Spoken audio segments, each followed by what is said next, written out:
what good marketing looks like and what it isn't, this week on BCP.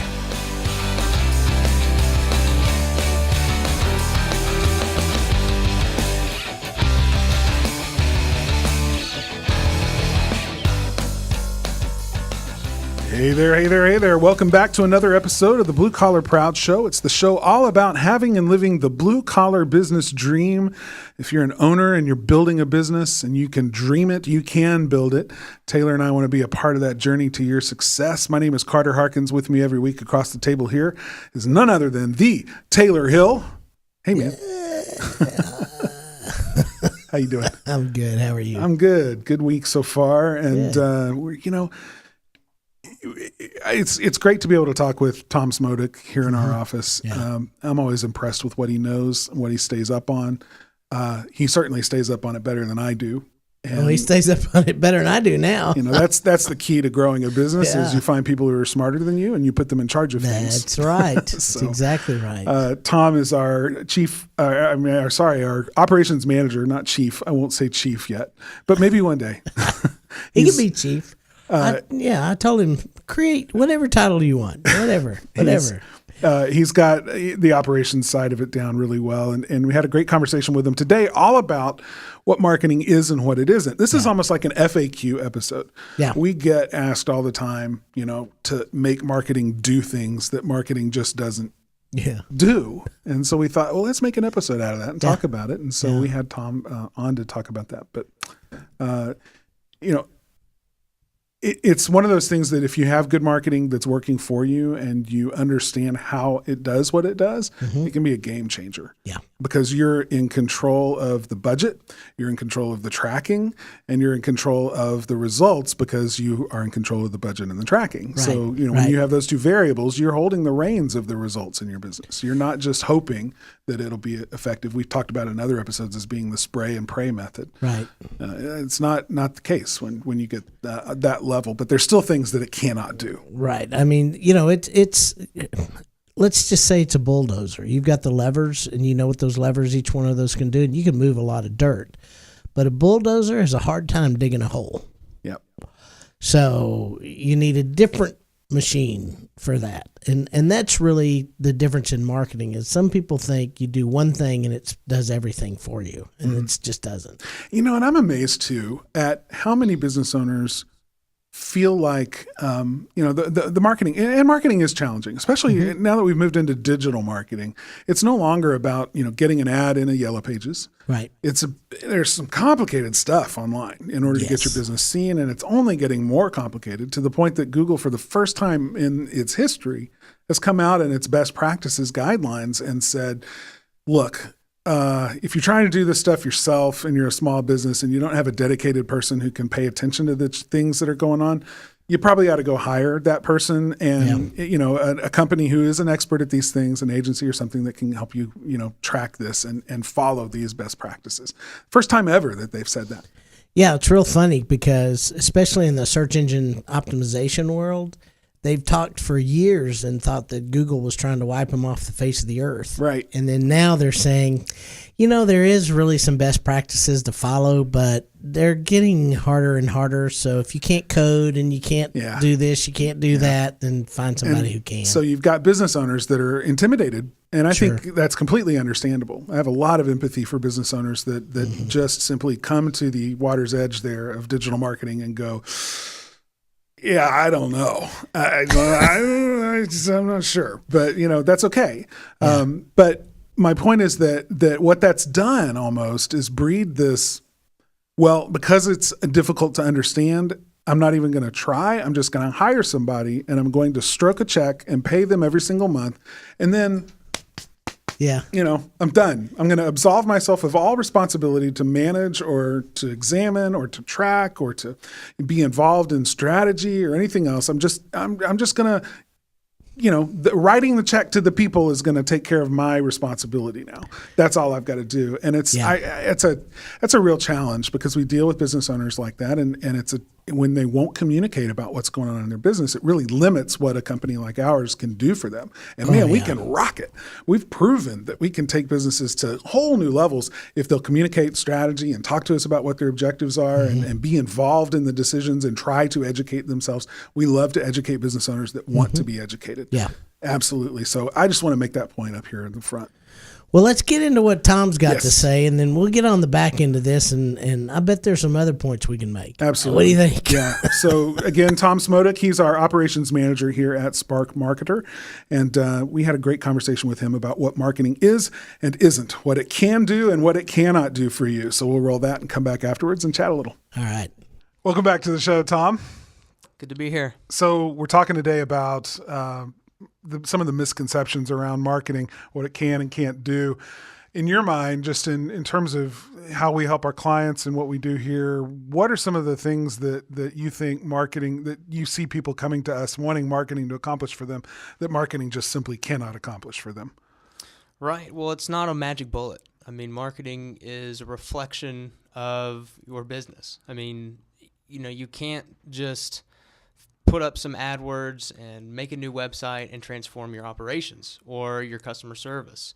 So you can highlight a lot of that stuff on your website, but if you have some fundamental operational problems in your business, dysfunctions in your business, no amount of marketing is going to change that. So if you're looking for a magic bullet, you could put a fresh coat of paint, so to speak, over your website, but if you don't address some of the underlying things that are occurring in your business, it's just going to come back. That'll come back up in reviews.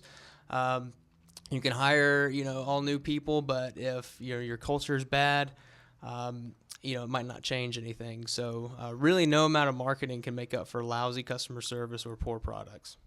So I know that, when we look at a site and we look at a customer that's potentially going to come in and work with us, the very first thing we do is look at reviews, and that tells us an awful lot about that. So tell me, what is the perfect company that would work with a marketing company? What is the kind of company that we can actually help propel? Ones that take their business, they value customer service, they value doing a good job, but maybe they have a little bit of trouble showing that and displaying that across the web. They might have a really good offline reputation. People in their neighborhoods know them really well, and people talk about and refer them, business to them. But the best kinds are the ones that have that offline reputation, and we can help them kind of show that and display that online. Whether it's tools to help them get more reviews, strategies on how to ask for reviews, because that's a big piece of it. Just the ask is a big part of it.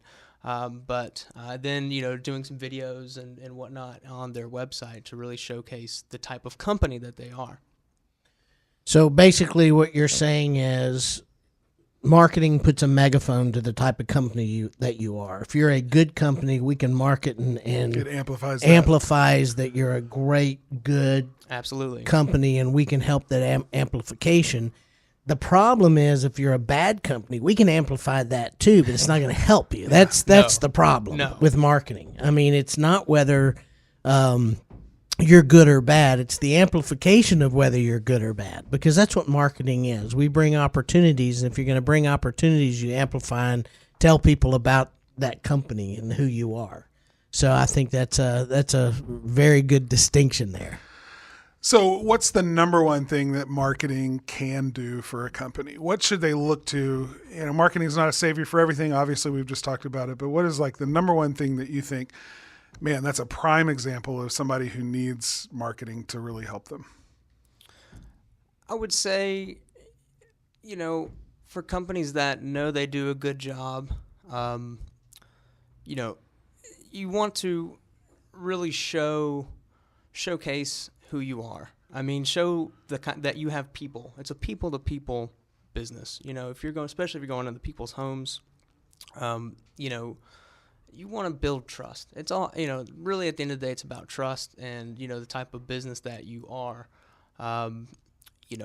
Is it the type of business that when people look on your website, do they see people Do they see, wrap trucks and uniforms? Is it the type of inviting, welcoming company that, you want to have people call? So I think that kind of speaks to it. You want to translate your culture, who you are as a company, and get that online in some form or fashion, whether, it's ratings, posts online on, Facebook or, other social media sites. But I think that's really, really important. One more question. Sure. You touched on this just a second ago about culture. Can you use marketing to really help you find better people to work with, to hire? Oh, absolutely. I mean, if you people want to work in good environments. You can pay a whole lot of money, but those people won't last. So you can use the type of culture, and it doesn't. And it's not always tables, foosball tables, and beer Fridays and stuff. Like, it's not all about that, but what kind of things do you have an inclusive group? Do you have a diverse group? Core values. Do you have you have fun? Do you get stuff done? Is there growth? Is there a trajectory? So you can show all of that. I mean, marketing, I would definitely recommend highlighting those types of aspects, especially if you've got a hiring page. Yeah, you can put the job description on there, and somebody will, I need a job because I don't have one right now. Or you can highlight the type of culture that you have, and that is marketing. That's branding. Every single person within a company represents your brand, whether you like it or not. It's not just your logo on your truck or on your website, or on your uniform, but how that uniform is kept. Just for example, if it's clean, looks good, great. If that person that's driving that truck cut somebody else off in traffic, well, guess who they're going to think of the next time they're picking up the phone? So it's all of that stuff, how you act. Same with somebody just answering the phone. That's a part of marketing. So if somebody is calling up that maybe is looking for a job or is looking to hire you, and the person that answers the phone is rude, do you think they're going to really, I don't want to work there, or I don't want to hire them? And it could be just something as small as that, just that can turn somebody off or on. It works both ways too. Somebody could just get blown away by how helpful and responsive someone answering the phone is, and somebody helps somebody out just unprompted. In a neighborhood, if they see somebody in a truck and they help, unload groceries, something like that, lets them cross the street, just for example. Yeah. Just something really small can go a long way for reinforcing, hey, that's a good company. I might call them next time. Absolutely. That's great. Tom, thanks for being on. Absolutely. Anytime. So Tom had some good points. When you tell someone, look, what we do is not a magic bullet, it feels like you're having to almost apologize for not being able to deliver, world-changing experience, with the services that you provide. But you have instilled in me as a business owner, and just our partnership, never promise somebody an expectation that you can't deliver on, ever. Right? Set the expectation that this is what we do and this is how it works. Don't think that it's something other than that, because otherwise, if you're disappointed, we're in trouble. Our relationship is in trouble. So we have to be honest. You have to. It's not a silver bullet. It's not a magic bullet. It doesn't do certain things. Well, and there are times I get on, I look at somebody's website, their presence and whatever. I mean, I had one not too long ago. He's out in the middle of nowhere. He has zero competition within 100 miles of him, and he pops up everywhere he goes. And I'm like, there's nothing that we would do for you that's going to get you any better than what you got. So the things you need to concentrate on is reviews and referrals. Yeah. I mean, you do those two things, and you're in an area that it's wide. You got a lot of people to cover. Yeah, but you're doing okay. So until you get to that place where you are maxed out, got to hire somebody else, and you need to even go further, then you're good to go. Yeah, that's it. So, it doesn't do us any good to tell somebody I can help them more than they're doing all right. I mean, it's silly. So talk to the business owner who has the fundamentals down pretty good, running pretty good operations. You know, their customer service is good. They're getting natural good reviews. How do they up their game? What are some practical things that person can use marketing to do that marketing can actually do for them? So I think there's a couple of things here that one of the things that I would say in that particular situation, I had to pause a minute because I get a lot of people that I talk to that are doing okay, but there's a lot of different things they could do. So the first question I would say is, what do you want to do? I mean, that's number one. So let's say if somebody came to me and said, you know, I want to put another truck on the road, so I need the volume to be able to support one more truck. So I would want to look at where they are right now. I would want to look at the area that they're covering. I would want to talk about the population and make sure that there is enough people in that area to actually support what they want to do. Do they need to expand into another area? Is that doable? Is it something that they can stay right where they are and put 4 more trucks in? Because it depends on what they want to do, what that answer would be. So that's really important for me to be able to know, what are your goals?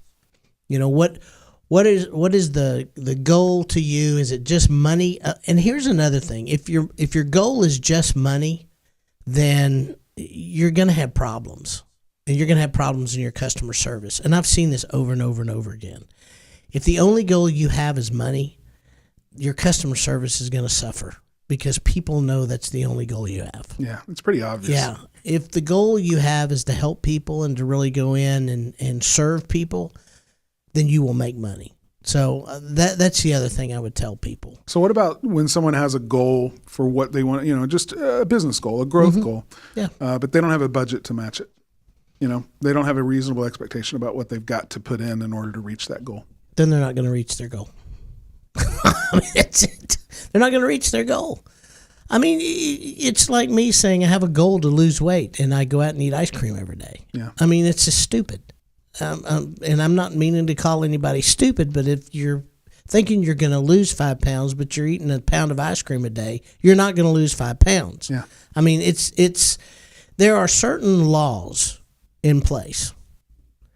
That old law that says it takes money to make money is because you have to put the money you have in places to bring you the people to be able to make the money you want to make. That is a law. It takes money to make money. Here's the problem. A lot of people put money in the wrong place. And they get this idea, well, marketing doesn't work. Or they say employees don't work. Or whatever it is that they've had a bad experience or several bad experiences. And so all of a sudden, it's that doesn't work or that doesn't work for me. And so you tell yourself this story about marketing, and you end up just perpetuating that story because you create things that don't work instead of stopping and finding somebody who can help you and say, here's why what you're doing is not work. But if you tweaked it and just did this could possibly work. Now let's test it. That's a very point again, and I've said this before. If you're not experimenting and testing and tweaking and tracking those things, then you're just marketing and throwing money out the door. Give me $50 and I'll go burn it in your backyard, in the fire. That's what you're doing. Yeah. So you've got to do things intentionally and pay attention and know where you want to go. And I'll tell you, a lot of people can't even tell you what their goals are. They'll say, well, I've been thinking that I want to grow and maybe build this thing into something that I can sell one day. Well, how much time? Well, I want to retire in 3 years. That's, it's like, well, then you better make up your mind pretty quick, because if you're going to do it in 3 years, you got to put some heft behind it and get it done. There's just so many people out there that talk unrealistically about what they want. And one of the things that I've learned in my lifetime is this. Number one, if you really want something, you're going to do whatever it takes to get it. That's number one. Number two, if you really want something, you're going to figure out what you need to do in order to get it. Yeah. Whether that's find the right partner, find the right company, find the money, find whatever it is, you are going to do it. But here's what I find that most people do. Most people, they say they want it, but they don't really want it. Because when you want stuff, I mean, just think of an Olympic athlete. When they want that medal, look at what they go through to get it. Yeah. Just think about that a minute. The discipline, the time, the effort, the grind. hours, the grind. Exactly. You got to go through the grind, and that's something Mark Stoner talks about. You got to go through the grind. So marketing's the same deal. You got to go through the grind of marketing. Yeah. Well, you brought up a really interesting point, and in some ways, the end of this conversation is taking a little bit of a jag, but I think it's worth exploring because you talk a lot about mindset, and specifically as mindset relates to marketing. There was something you said that people oftentimes will tell themselves a story that this doesn't work, and they may even be able to point to actual evidence. In other words, well, I am tracking. I'm doing what you say, Taylor. I'm tracking my numbers, and I can tell you that this activity didn't create a result for me. And instead of asking more questions, in other words, the curious mindset of saying, why didn't it work? Right. What is the reason that this was unfruitful for me? They just decide this won't work. This doesn't work. So talk a little bit about that curious mindset and exploring things that seem unrelated to marketing, like things that are impacting your marketing, like culture, like customer service and those things that you don't always think about when you're having a conversation about marketing dollars and what works, but absolutely relate. Oh, I'll give you an example. I talked to a guy, it's probably been a year and a half ago or so, but I'll never forget this conversation because he called in. He's like, man, he goes, I don't know what's going on. I'm just calling you to see if you can help me. And so I start looking around. He's number one everywhere. Everywhere I looked, he's number one. He's on the maps. He's number one in organic. I get him on the phone. And at the time, I'm just thinking, man, this guy's rocking it. I don't know why he's having problems. And so I did something that I normally don't do. I mean, I normally go through a whole bunch of stuff and check, reviews and all this stuff. Right. And I didn't because I'm just thinking, this guy's rocking it. I don't know why he's having a problem. So I pick up the phone and call him and says, what's the deal? And he's like, my phone's not ringing. I mean, no, dead. And it's kind of starting his season. I mean, he should be getting phone calls. And I said, well, I don't understand. I mean, you're number one. He goes, let me tell you, I have paid. You bet I'm number one. I'm at the top of this, and I'm running AdWords, and I'm doing this, and I'm doing that. And I'm like, and your phone's not ringing at all? And he's like, well, I get the occasional one, but no, it's not ringing like it ought to be. So I've got him on the phone, I went to Yelp, not one good review on Yelp. Now, normally people have one good review on Yelp. Went to Facebook, nothing on Facebook. Didn't have anything set up on Facebook. Go over to Google. He had maybe 3 good reviews out of about 40. And I mean, people were just dissing him. And I stopped him and I said, you're under the illusion that being number one is going to get people to call you. So the problem that you're having is you're believing the BS that salespeople have told you. And that is being number one on Google, being number one in organic, being number one over here and over where people search. They're going to automatically call you, and the world has changed. You need to focus on doing your business better because your reviews are horrible. And I and nobody else can ever fix that. And he got really mad at me. Imagine that. Hard truth is hard sometimes. I know, yeah, but it's cold, like, and truth. I said, you can get mad at me all day long, but I'm here to tell you the truth. Until you fix your business, this is not going to change. And he says, well, I can't go back to every one of those people and ask them to write me a good review. I said, well, you should have done the right thing when you were out there, because I can understand 3 or 4 bad reviews with the number you have. I can maybe understand more than that. Yeah. But we're talking really bad. And the same things over and over again. And this isn't about a tech. This is about you. You are the owner of the business. And this is about you conducting your business this way. So I can't help you. And he got off the phone, and I've never heard back from him again. But that's the honest truth. Yeah. There are things that marketing can do, and there are things marketing cannot do. So there's another example, and this was a client who had paid us significant amounts of money over years of being a client, and they called us one time with a very similar kind of thing, like, guys, my phone's not ringing anymore. I mean, I'm not getting any business, and I'm paying you all this money. What am I paying you for? Yep. And we started looking into it, and I remember this clear as day, and we checked all of the things that we check to make sure that we're doing what we need to do. And he was showing up well in all the places he needed to show up.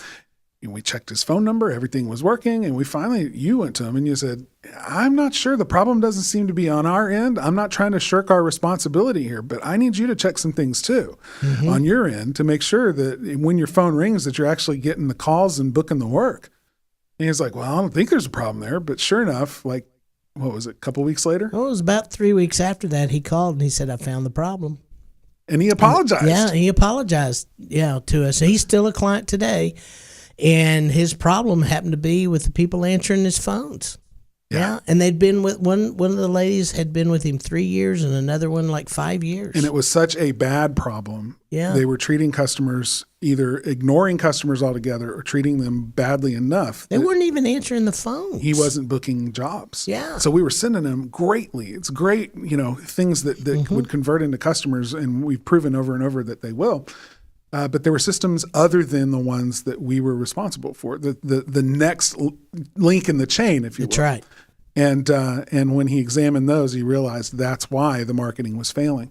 So it's examples like that I think really help to tell the whole story about what marketing can and can't do. Would you agree? Yeah. And I think there are things that you have to realize that marketing really is just one part of your overall business. It is really designed to bring the leads to you. Once your phone rings, once that happens, you've got a whole set of systems on the back end, from answering the phone to booking the job to doing the job to getting the review. I mean, it's to doing the follow-up, to make sure if you do an estimate, to follow up on the estimate, if they accept the estimate, to do the job well, ask for a review, then, you go on down the road. And it's just this thing over and over and over again. It's a business system. Yeah, but marketing is just brought you the lead. Yeah. That's what that's for. The other thing I think to realize is in today's world, yes, traditional marketing brought you the lead, but in today's world, marketing really is from the very beginning, your intent, all the way through the process. Because if you pull that process all the way through, especially if you're in a business that has residual work behind it, which most businesses do, whether it's plumbing, chimney, HVAC, landscaping, all that, you've got that business that you can do over and over and over again. Mm-hmm. So that whole cycle has to be done, and then the next business comes in and the cycle gets done, and how you do the work is the marketing. Yeah. Because it brings the lead back to you. In the old days, marketing was just, the work of understanding where to put the ads, what the ads needed to say, how we describe our services to connect with the people that need what we want, right? That's one way of phrasing it. Mm-hmm. And it ended there. Once they became a customer, then everything was great. Job done for marketing. Mm-hmm. Now, marketing is every single part of it. Yeah. Because in a world where people can describe the experience they have with you, we have to redefine marketing now. Marketing is removing every speed bump in the experience of a customer. Yep. From the front door to the back. Yeah, and don't let them go out the back door until you got them coming back in the front. That's right. I mean, that's the deal. You want to loop around driveway. Yeah, you want to do that and go right back in. That's what you want. That's good. Well, that was a great conversation. A lot of good information there. I hope it's helped you think about marketing a little bit differently and giving you some practical ways to examine the whole chain link, if you will, from front door to back door. Okay, so let me just hit with some announcements really quickly. We are doing a lot of traveling right now, and so we're out and about. If you'd like to know where we are out and about, The best way to do that is just get our free app. Do a search in your favorite app store for Blue Collar Proud Show. It's free. Download it and check out the events tab. That'll tell you all the different places we're going to be and when. If you're out and about in one of those places in the world, we would love to hook up with you and just chat, get to know you a little bit. So make sure you come up and introduce yourself. Also, you can hang out with us over in the Blue Collar Proud Nation Facebook group. That's a great place just to meet other business owners, find out what's working, see how other industries do what they do, to see if there's good ideas for you there as well. And just hang out with some really cool people, including us. That's right. I'm cool on Wednesdays and Thursdays. Mondays and Tuesdays, it's iffy, but definitely cool on Wednesday and Thursday. Friday sometimes. Oh, always Friday. All right, guys, that's it for this episode. You can always find out about other places to connect with us by simply going to bcpshow.com/connect. Taylor and I want to thank you for being out there in this audience. Without you, this show would absolutely be meaningless. We want to thank the people that make this show happen every week. That's Aaron Blaze, our technical director, Jessica Wynn, our show coordinator, and Jonathan Sanders, our community manager. Until next time, remember it takes the same energy to build a business you hate as it does to build one that you're proud of. Prison or paradise, it's your choice. So why not build it the Blue Collar Proud way? The Blue Collar Proud Show is a production of the Blue Collar Proud Network.